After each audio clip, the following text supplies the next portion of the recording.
2022년은 게임 관련주 투자자들에게는 그야말로 악몽의 한 해였습니다. 게임 회사 주가는 2021년에 하늘 높은 줄 모르고 치솟았지만 2022년에는 상승분을 완전히 반납. 시장에서는 한국 게임주는 희망이 없다 이런 얘기도 나와요. 최근에 골드만삭스가 비슷한 의견의 보고서를 내놓기도 했죠.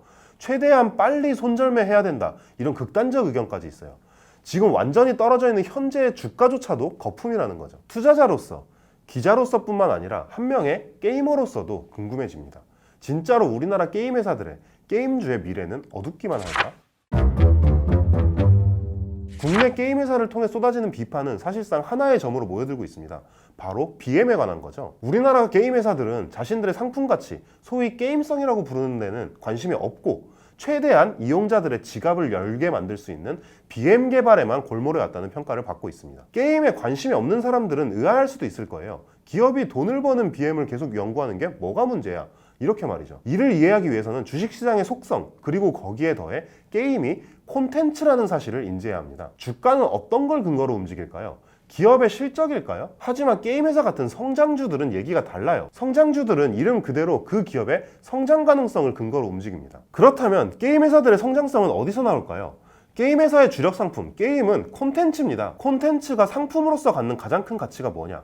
바로 약간의 노력을 들이면 시장을 세계 무대로 확대하기가 매우 쉽다는 겁니다. 그리고 현명한 투자자들은 모두가 알고 있습니다. 우리나라 게임 회사들이 게임 자체의 품질을 높이는 것을 도외시하고 BM 개발에만 골몰해서는 절대로 세계 시장을 공략해낼 수 없다는 것을요.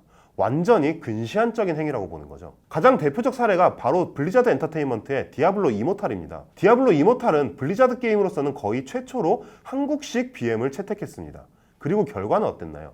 한국에서는 꽤나 만족할 만한 성적을 올렸지만 블리자드의 주요 사업 무대인 북미 유럽에서는 무려 메타크리틱 유저 평가 점수 0.4점이라는 압도적인 호평을 받으며 침몰하고 말았습니다. 5점 만점이 아니에요. 10점 만점에 0.4점입니다. BM에 중점을 둔 게임들이 한국과 아시아 일부 시장을 제외하면 먹히지 않는다는 것을 보여주는 사례라고 볼 수 있겠죠. 주목해야 할 점은 최근 몇몇 회사를 중심으로 변화가 감지되고 있다는 것입니다. 넥슨을 시작으로 넷마블, 크래프톤 등의 게임 회사들이 이제는 다르다를 외치며 좀 더 게임 본연의 가치에 집중한 게임들을 만들어내고 있거든요. 최근 넥슨이 달라졌다는 평가는 여기저기서 나오고 있어요.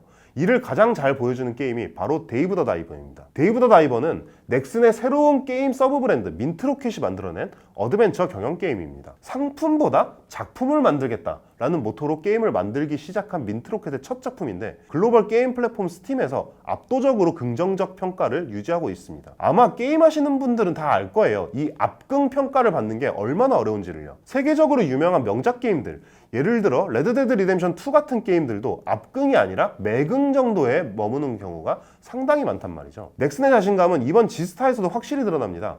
넥슨은 올해 지스타에 참가한 모든 게임 회사 가운데 가장 커다란 부스를 사용했지만 그동안 지스타마다 집중해왔던 인기 스트리머 초청 행사 이런 거 전혀 안 하고 그 커다란 부스를 온전히 게임 체험으로만 꽉꽉 채웠어요. 잡다한 변화구를 넣지 않고 게임 그 자체 직구로만 승부할 수 있다는 자신감을 한껏 보여줬다고 할 수 있겠죠. 넷마블도 마찬가지입니다.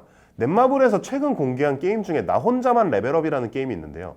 동명의 웹툰을 기반으로 한 이 게임을 넷마블은 유례 없이 멀티플레이 요소 전혀 없는 완전한 싱글 게임으로 제작하고 있다고 밝혔어요. 싱글 게임은 멀티플레이 게임과 달리 경쟁 요소가 제거됩니다.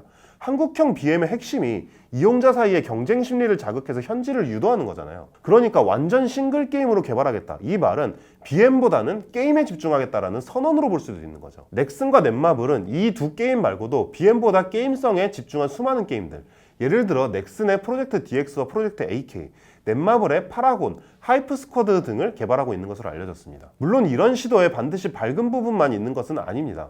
이런 방식으로 성공하기 위해서는 게임을 정말 잘 만들어야 하니까요. 수많은 게이머들의, 투자자들의 기대 속에 출시된 크래프톤의 칼리스토 프로토콜은 12월 5일 기준 스팀에서 복합적 평가를 받고 있습니다. 생각보다 냉정한 반응의 크래프톤의 주가는 리뷰가 공개된 12월 1일부터 3거래일 연속 폭락했습니다. 넥슨의 데이브 더 다이버의 사례와 비교해보자면 유저들이 변화하고자 하는 의지만 보는 것이 아니라 변화의 결과 역시 굉장히 중요하게 생각하다는 것을 알 수 있는 사례죠. 내가 한 번 속지 두 번 속냐 이런 반응도 나옵니다. 사실 우리나라 게임 회사들이 변화를 꾀했던 것은 이번뿐만이 아니고 지금까지는 그 시도가 큰 성과를 내지 못한 경우가 많았으니까요. 하지만 최근 위믹스의 상장 폐지 사태를 통해 국내 게임 회사들 사이에서도 이대로는 안 된다, 우리가 지금까지 만들어왔던 것은 게임이 아닌 그 무언가였다.